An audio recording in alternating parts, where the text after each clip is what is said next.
Hey everyone, welcome to another episode of the Easy Conversations podcast, a podcast about having easy conversations. I'm your host, Furkan Dandia. In this week's episode, I sit down with Patricia Vasconcelos from The Spoiled Soul. Patricia also has her own podcast called Even Though. In this episode, Patricia shares her story of healing and learning about emotionally free therapy, or EFT. Patricia also explains how we can use EFT in our lives to heal from the past through tapping and mindfulness. I hope you can get a lot out of this episode, and if at the end you could leave a 5-star review, I would truly appreciate it. All right, Patricia, welcome to the Easy Conversations podcast. I'm really grateful that you took the opportunity to come on here and have this conversation with me today. I was fortunate enough to be on your podcast as well, so that was a great experience. And before we get started, I just want to give you an opportunity to introduce yourself, the work you're doing. Obviously, you're also a coach, so maybe share a little bit on that and what got you into this field. Yeah. Well, first off, thank you so much for having me. And it has been a pleasure doing these together. Yeah. And so what I do is I'm an EFT practitioner and an emotional success coach. Mm-hmm. I recently just advanced my certification to an advanced practitioner. And I think, so anybody who knows what EFT is, so it stands for Emotional Freedom Technique. Founded by Greg Carey I always mess up his name. Gary Craig. Thank you. Gary Craig, many years ago. And it basically, all you're doing is you're tapping on a bunch of different pressure points or that govern different meridians in the body, mm-hmm. while going through talk therapy, essentially.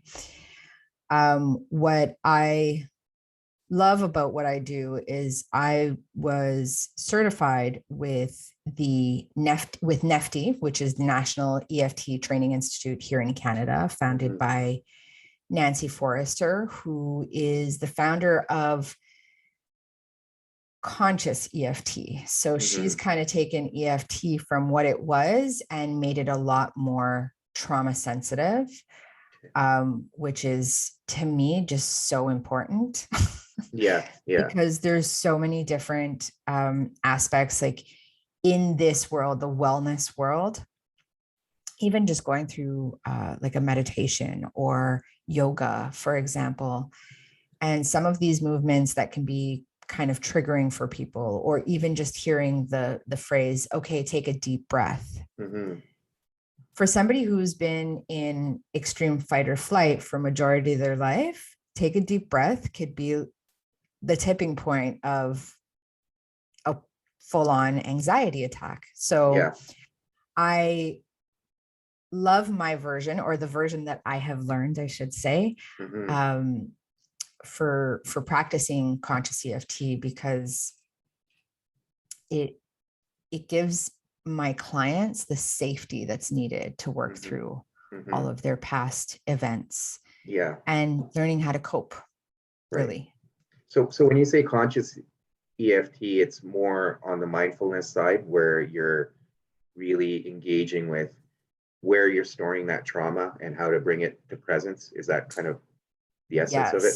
Okay. Yes. So there is definitely a tie, as you know, with how the body holds on to trauma and all of those stressors. And we're not just talking about like the big T traumas, got into a car accident, or I was, abused, or any of those other things, but just the way we hold on to stress in our lives, the way we, walk into work with our shoulders up to our ears, and, all those little things that we hold on to and don't even realize. Yeah. So that real somatic experience of just getting us to realize that it is safe for me to be here right now. And the body doesn't really understand the difference between an actual saber-toothed tiger that we had to run from at one point in history and our boss telling us to go fix an error on a project we made. Correct. Yeah. So getting ourselves to that point into what we call in the field the window of tolerance. Like I love the bandwidth metaphor that you used a while back, and held on to that one. But what we use is the window of tolerance, and that for us, or for me, and for what I teach my clients, is being within that window of tolerance and trying to expand it to a point where we can deal with those every day, because we can't stop the stressors in life. So being able to cope with them and how to get through them, and eventually getting to the point where we can understand a lot of this stuff isn't even about us. Yes. Yeah. Is like for me, the key, the most important part. For sure. So, and I guess, so that's kind of where you're specializing in, but maybe a little bit more about yourself, kind of the journey you've been on and what got you to this point. Yeah, that's a great one. So I think correct me if I'm wrong, because I know a lot of the coaches in my life have become coaches because they've needed coaching, because they've needed their own way to get to a point of relief or healing, I guess. Yeah, that's been my experience for sure. Yeah, same here. So, I mean, without getting into too many details from, young childhood stuff. And I think that us growing up in the generation that we were growing up in, where seatbelts weren't mandatory and drinking and smoking while pregnant were still okay, that kind of era, coming out of those and still being alive is enough. But then also dealing with the childhood stuff that comes along with that is another factor as to how I found myself here. Learning how to become the parent that I needed is one reason that I found myself on this journey. And kind of growing up in the school of hard knocks, I also had an abuse situation when I was a young child as well. So I had to learn as an adult how that actually affected me for basically all of my life. Became a young mom. I was 19. Well, I just turned 20 when I had my oldest son. I had to navigate becoming an adult next to him as opposed to before him. Yeah. And got married, had 2 more kids, thought I was in just like the most amazing relationship ever. And nothing against my ex-husband. We're great co-parents now, but we just weren't ready to be married. Yeah. We still had all of our own stuff to deal with before we can get into a relationship with another person. At 28 years old, I was celebrating my birthday with a heart monitor on my chest because I was going through some pretty intense scenarios in my life. Being self-employed, 3 kids, in the midst of a divorce, and all of that happening all at once. I was pretty much at my rock bottom at that point. I was self-soothing through, a minimum of a bottle of wine every night while trying to function as a mother. And then one day it clicked for me that there had to be something better for me. And it started with one day I was wearing jeans and runners, and I decided that I just needed to start running. And I did that. I ran for a good 2 hours. I don't know where I was going or where I was going. That I had after I run was very freeing, and I just knew that I had to do better for myself. So that's where it kind of all started. I started looking into mindfulness, started meditating, started practicing yoga, found a slew of different practices And then one day at 4 a.m., I found this workshop about EFT, which I had never heard of before in my life. I'm like, what are these people doing, tapping on their faces Yeah. while repeating a bunch of crazy statements? And I went, and it was the workshop that changed my life. Yeah. Yeah. So, and here I am today as an advanced EFT practitioner, helping others to find their freedom from, No, that's amazing. Thank you for sharing all that. And, it's amazing the work you're doing now, and hopefully helping others through the same journey, right? Like we talked about, we all kind of needed that at some point. So we feel that it's important to be able to give it to others, right? So, and I feel like that's something you're doing as well. And it's admiring in that sense. But and continuing along the lines of EFT, like, and you've talked about how, I guess, the version you've learned is more on the conscious side, and we kind of talked about mindfulness, but perhaps can you share like a little bit more details on what can people do? Like, so if I'm listening to this and I really want to employ this technique in my life, what are some things I can do to really to get that emotional freedom from? And most of the time it is things we've held on to from the past, right? So how can we put all that together? So here's a really important point to all of this. And I find that a lot in this world, there's a lot of pushing into, you got to feel it to heal it.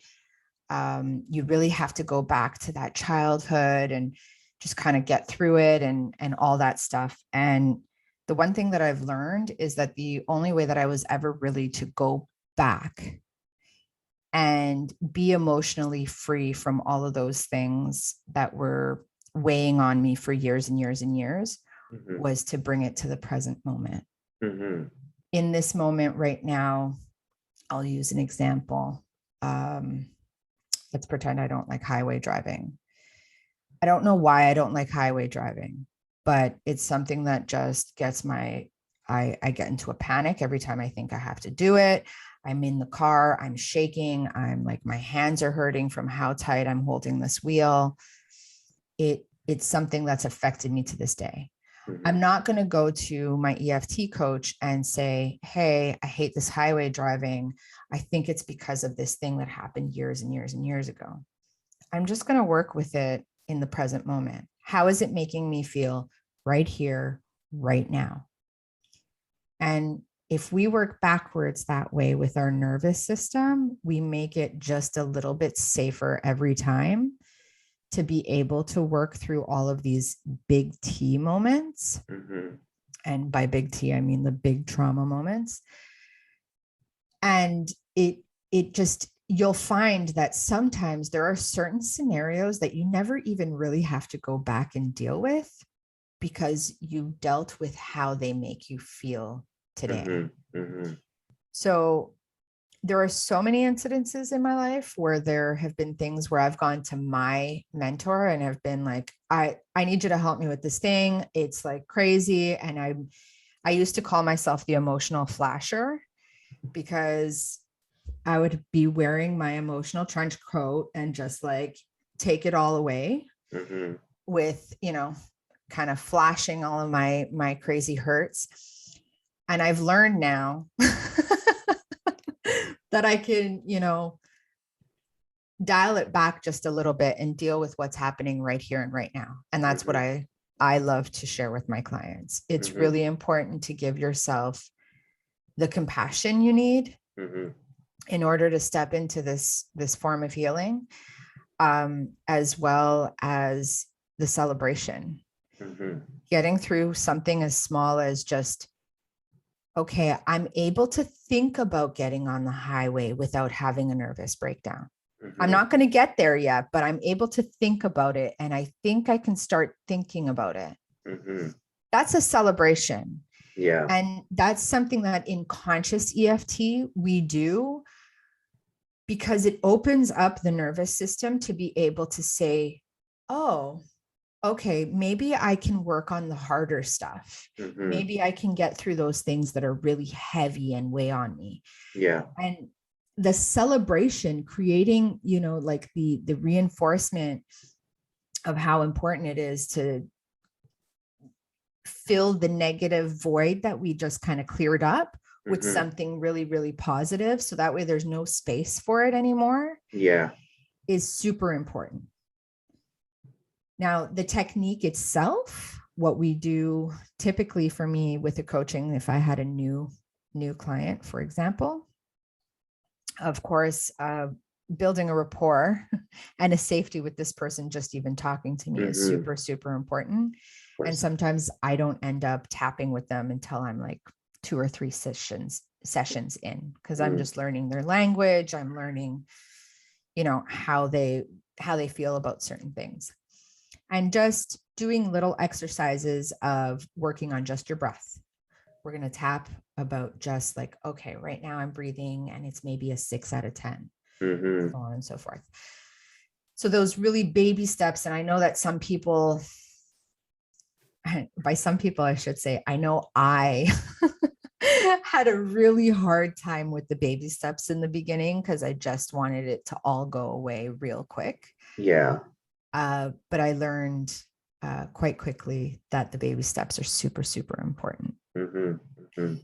So when you're working through in an EFT session, this is kind of difficult on a podcast, but if you guys want to go and check out my Instagram, you can find all the actual points and where they are. But we start with the side of the hand, and we use a setup statement. So I'll use my highway example again. Even though I'm petrified of being on the highway, I love and accept myself anyways. Remembering that sometimes the language is the most important part. I have some clients who really cannot utter the words, I love and accept myself anyways. They'll get to the point where maybe they accept that's how they're feeling right now, or I accept that's the way it is. There are many different phrases that we can use as long as it's a language that they can comprehend and that they can relate to. Because the last thing that we want to do is cause any more upset when we're trying to make somebody feel better. Yeah, for sure. And then as we go forward, we kind of do the reminder. So I'm petrified of the highway, the eyebrow, side of the eye, I'm petrified of the highway, under the eye, I'm so scared to get on the highway. And then above the lip, same thing. And then the chin, same thing. And then we have the collarbone, which is not really on the bone, but just beneath it on the little meaty part. We continue to tap there. There's the underarm, which is just right about 4 inches from the actual underarm at that rib point. And then the last one is the top of the head. Now, remembering that many different people train with this, and there are different sequences. Some people start with the eyebrow and finish with the head. Some people start with the head and finish with the side body. There are different ways. It really doesn't matter how. As long as you're hitting these points. And even I'll tell my clients sometimes, if there are some points that are really uncomfortable for you, don't do them until you're ready. If, the eyebrow one is triggering, maybe there is a head trauma of some sort, don't do it. Skip it until you're ready to. So there's a diligence in the practice of just practicing it every single day. But there's also a leniency in what you're comfortable with until you're able to do it any other way. Right. So it's almost like any form of therapy. You kind of go at your own pace and comfort level. Couple of things I wanted to touch on that you highlighted, and I wanted to get your thoughts on as well. But the first one with trauma, I think, we tend to focus on like the big T's, right, as you highlighted as well. But I think personally, based on the work I've done and everything I've started to learn myself, is trauma is really subjective, right? Like depending on the person's experience, like something that was traumatic for you, I may never have experienced. So my, as we talked about, tolerance for trauma is probably a lot lesser than yours.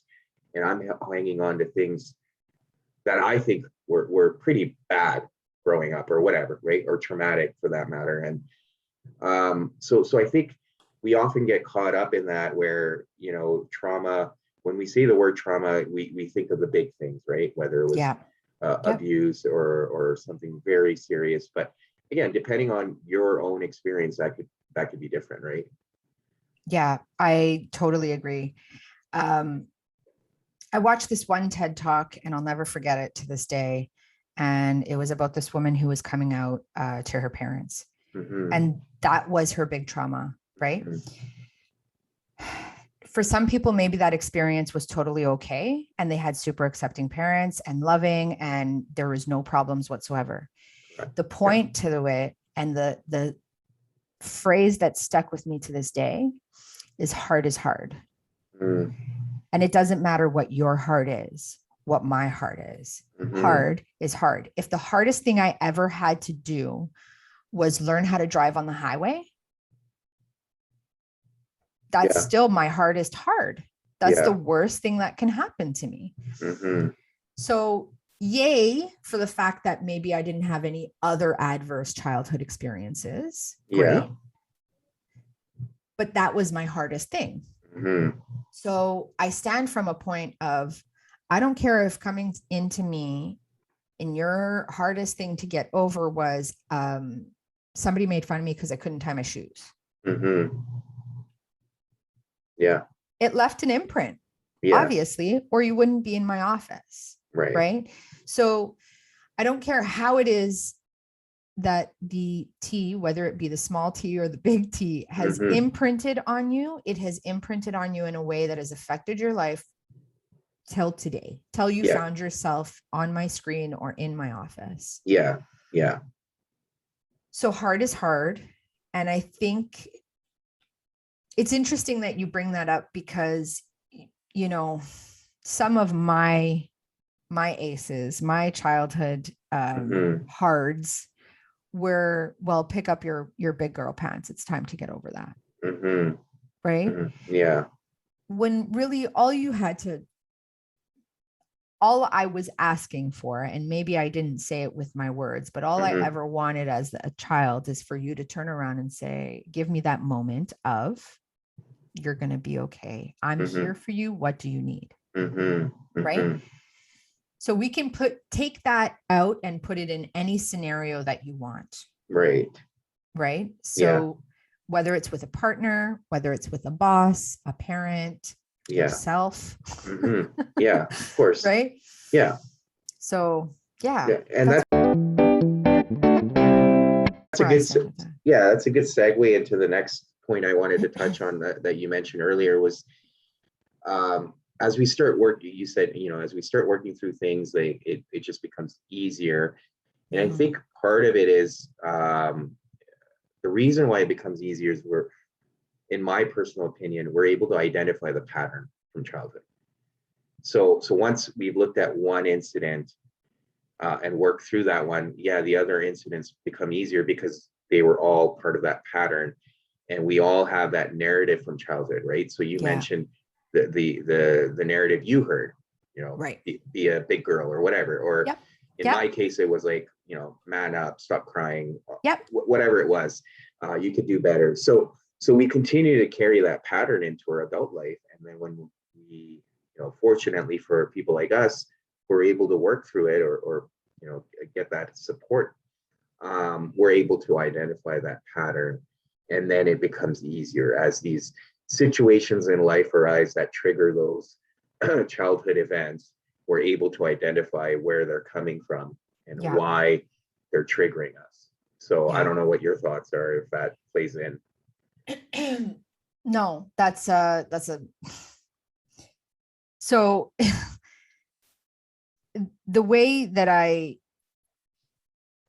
see it is that those triggering, and it's interesting because the way that our brain translates this as we I'm stumbling on my words because I'm quickly going from one place to another. The way that our brain translates this as an adult is so interesting. Mm-hmm. So finding those moments when I've had my major ahas, and I have to say that my mentors and all the people who have helped, like all of my colleagues and the coaches that I still see for myself, Mm-hmm. for my Yeah, own personal growth. of course.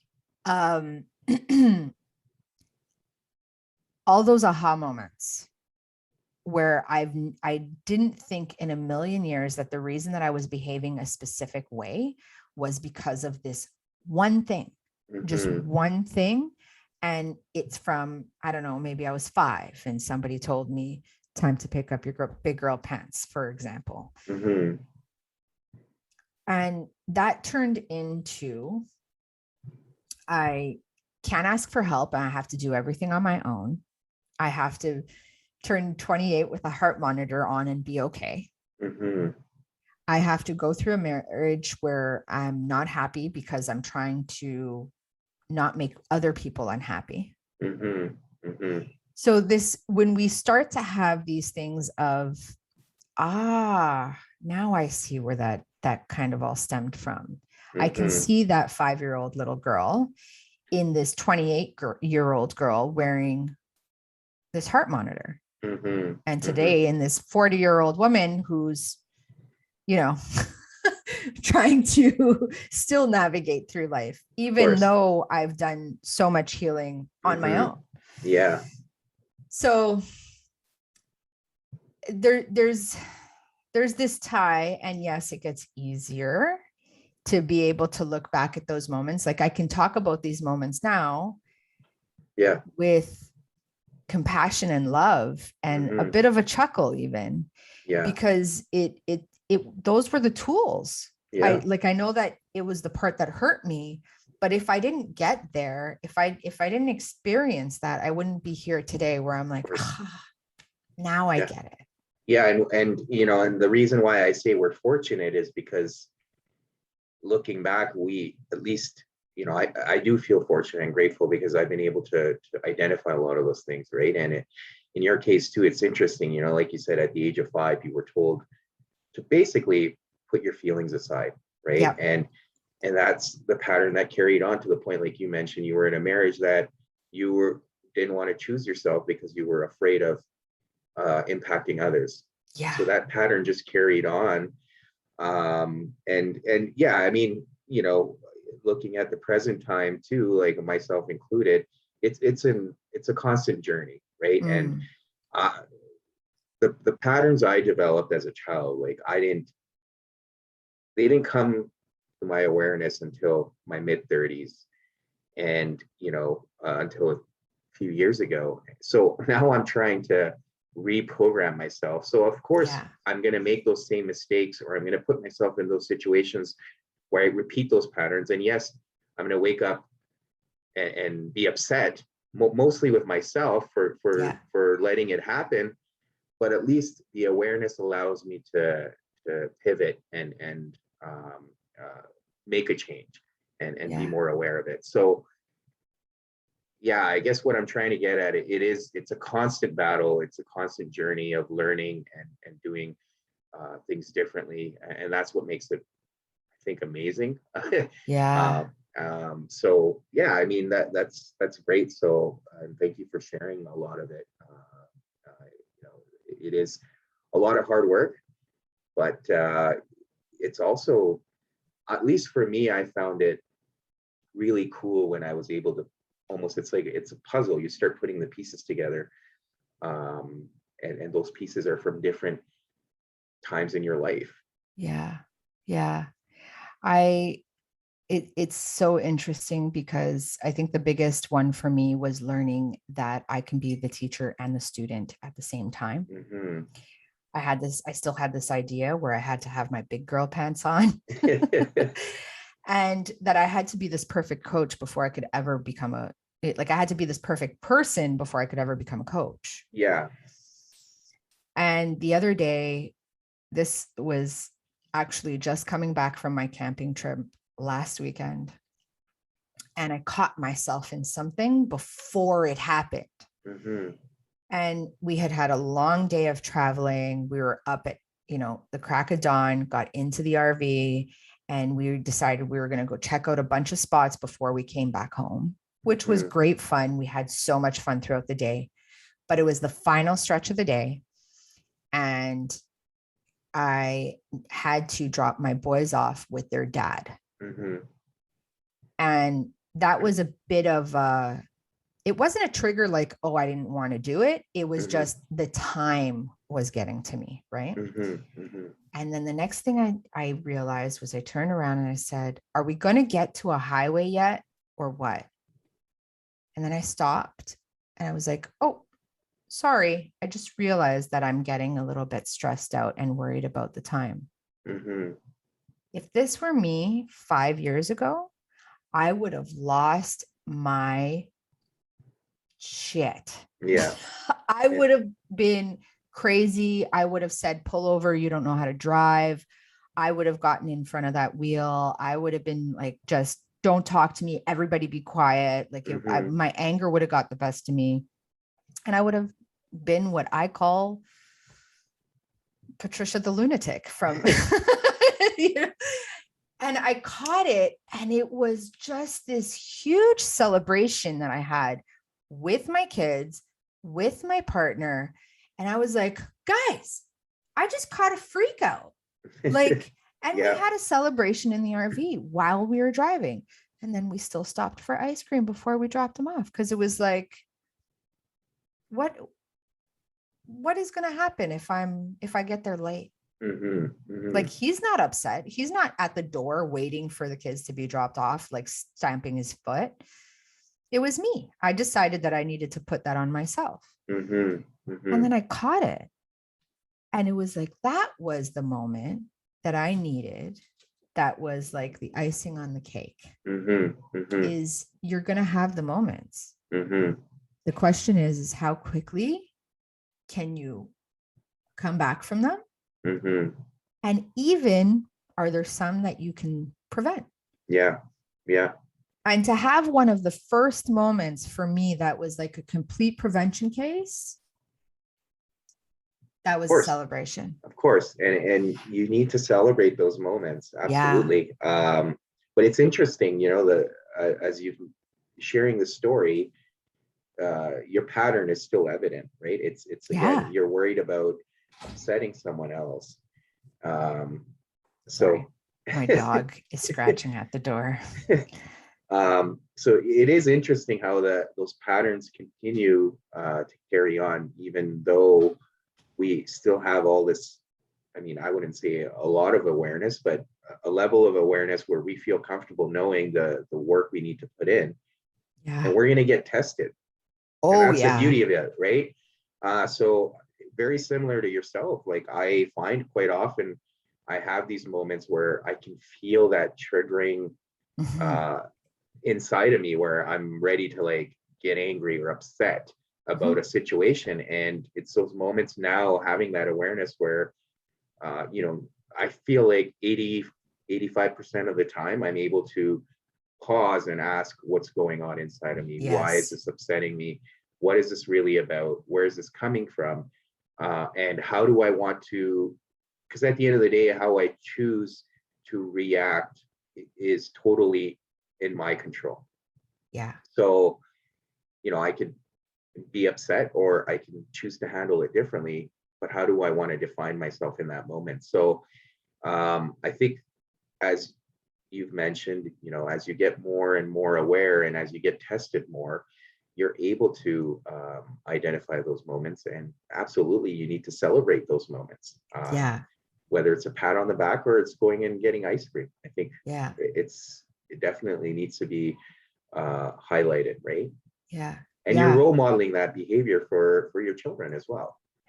I will tell you, I lean on my children a lot. And I say that because I have them be my accountability clerks. I will constantly say things like, for a while there was a bit of oh, sorry, guys, I didn't mean to yell. This is how I'm feeling. It wasn't your fault. So Yeah. catching that moment and just saying, like, constantly reinforcing, this isn't you, it was me. This isn't you, it was me. That part was super, super important, that stage.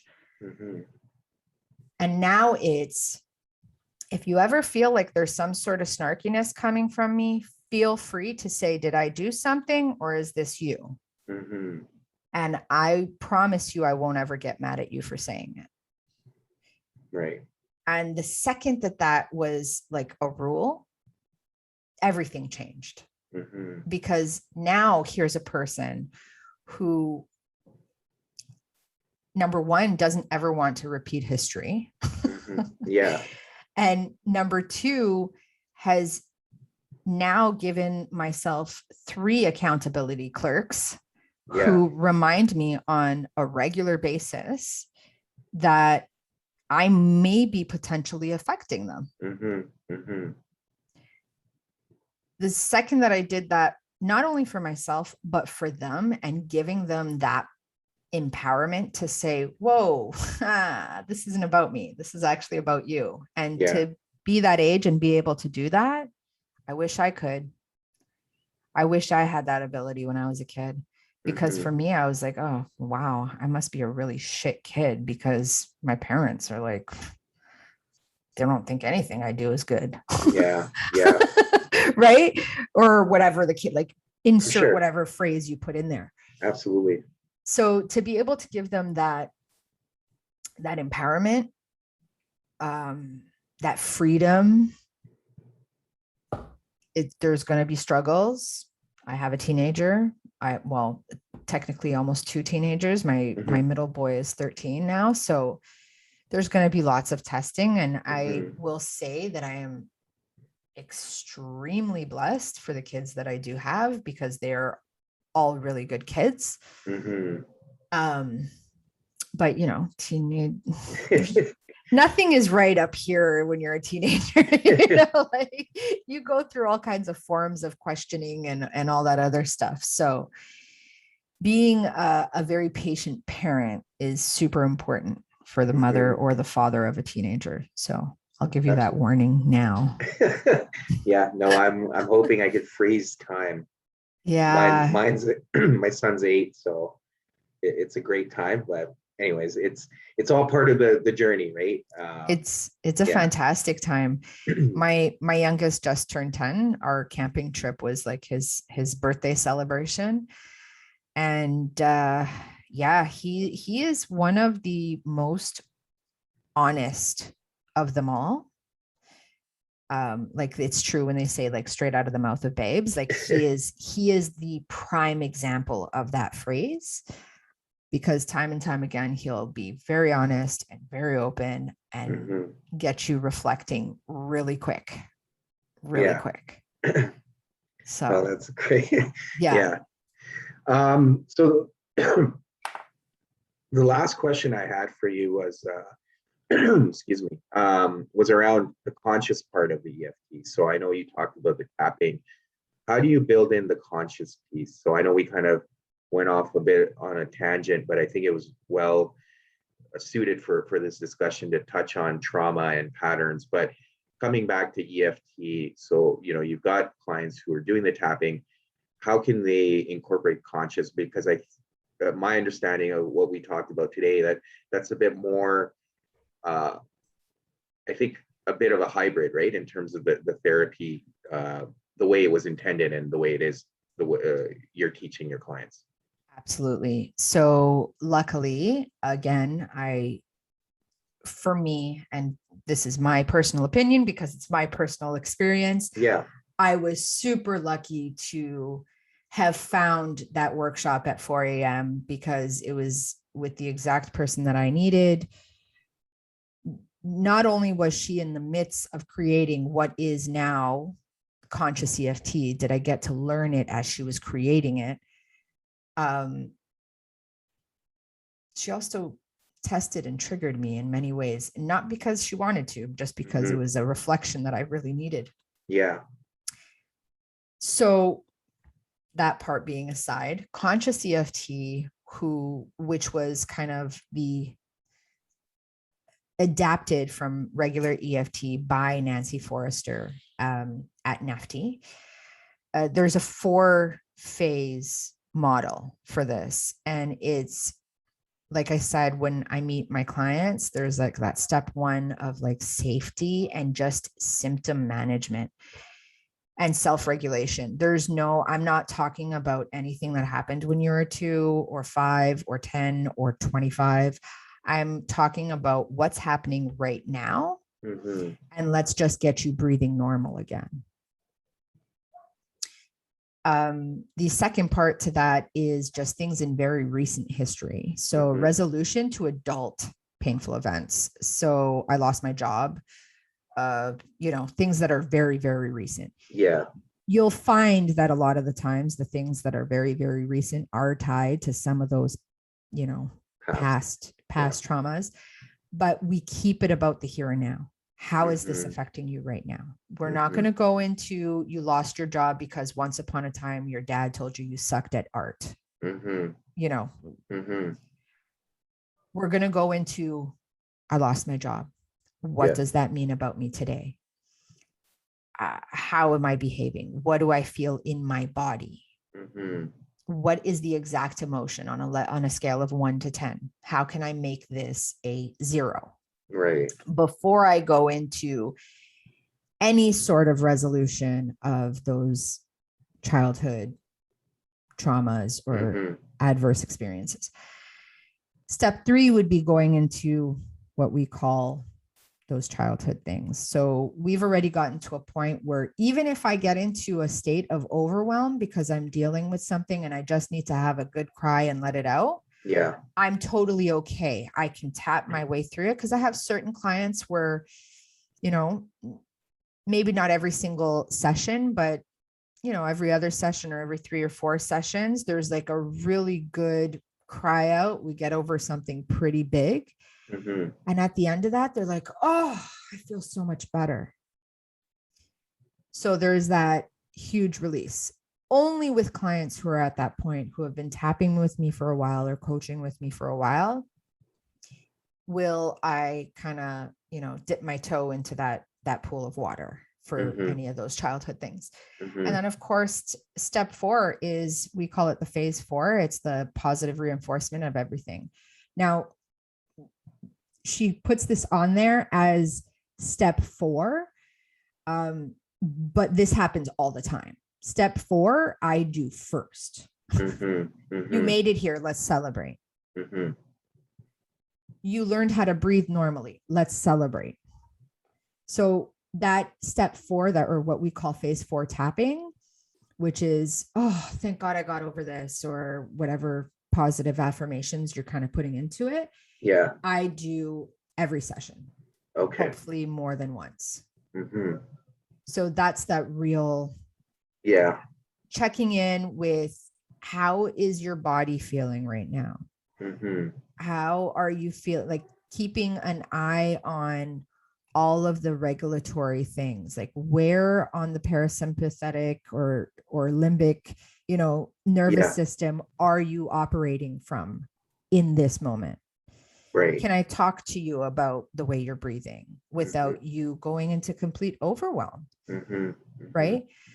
So that is the conscious part of it. And the great thing with this, so Nancy is actually a retired psychotherapist. So she has a lot of the language that I just eat up. Right. She, all the neuroscience approaches to all of this, like, is just, that's the part for me that is just like, oh, finally somebody took the science, the doctorate of it all, and married it to the emotional and energetic side of it all. Right. Because nobody understood that they belong together. Yeah.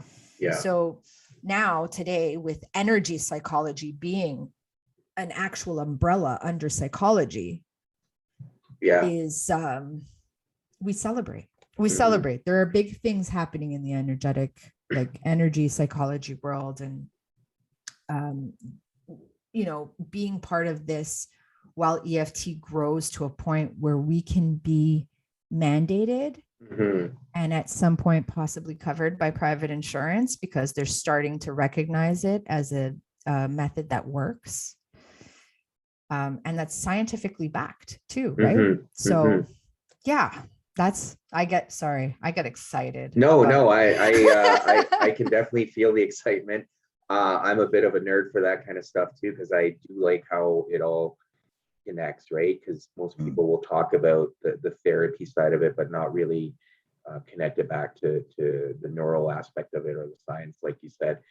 No, that's great. And I thank you for kind of sharing that other aspect of EFT with almost very mindfulness type of practice, right? Where people, when they're meditating or doing yoga, they're in tune with their breathing and their body and where they're feeling things. So I think that's equally important to build that in.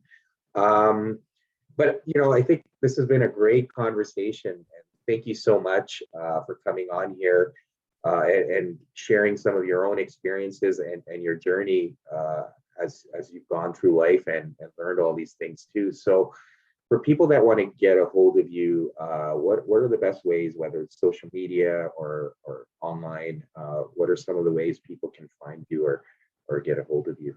Yeah, so you can find me on all of my social media as Spoiled Soul. Spoiled Soul was, my business when I was still reaching for all of the things to make me feel better. I kind of started with a lot of like the essential oils and all those like wellness products. So Spoiled Soul was the name that stayed and stuck. I never got rid of it as a practice because I still, one day I'm going to have a wellness center. So it's going to stay. Yeah. But yeah, that's where you could find me on either Instagram or my website, which is spoiledsoul.com. And you can find me through all of my resources there. Perfect. Well, thanks again. Super grateful for you to come on here and have this conversation with me today. Thank you. Thank you for tuning in to another episode.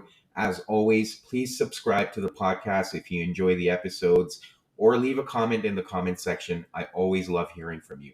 Thank you again, and until next week.